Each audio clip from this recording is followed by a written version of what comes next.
Mao day pila ka adlaw na mga may tubig kaya ang inyong pressure tank damage. Hangin ra may mo soda ni kay kanyuto man ni. Karon tubig na may magawa sa ato ba buslot ni ang iyang bladder. Palitana ni siya bladder 60 liters. Dapat matuwa na tubig mat na. So dapat walay tubig unta. So ini kana nimo na may tubig. Sa ato pa gadto yang murag nukos na buslot to siya mo tong tubig ni gawas.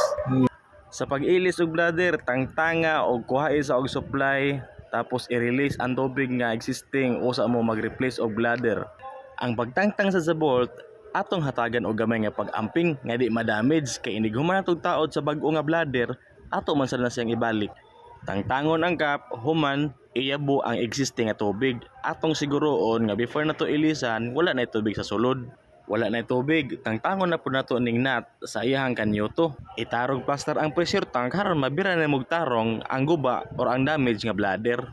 Ang inyong nakita mao na ang existing bladder nga na-damage, nabuslod ako kay gisi. Mao ni hinungdan nga nung dili na mo andar ang motor bisan i-on ang breaker kay ang pressure tank buslot na ang bladder. Unsay rason nga nung magisi ang bladder? Ang bladder manggod gihimo ni siya sa goma. So pagsige nag-expand, naay tendency nga mo brittle siya, labi na kung ang pressure tank naa sa gawas gibutang nga prone sa init sa adlaw. Ang pagtaod sa bag-o nga bladder dapat duha mo kay ang usa mo alalay sa kanyoto. Itaod ang nut sa kanyoto o ang bladder itarog plaster sa baba sa pressure tank aron dili magaproblema itaod sa bolt o cap. Ang pagtaod sa bolt dapat atbang-atbang ang paghugot aron way leaking. Og 20 to 23 PSI ang pagbutang og hangin sa bladder.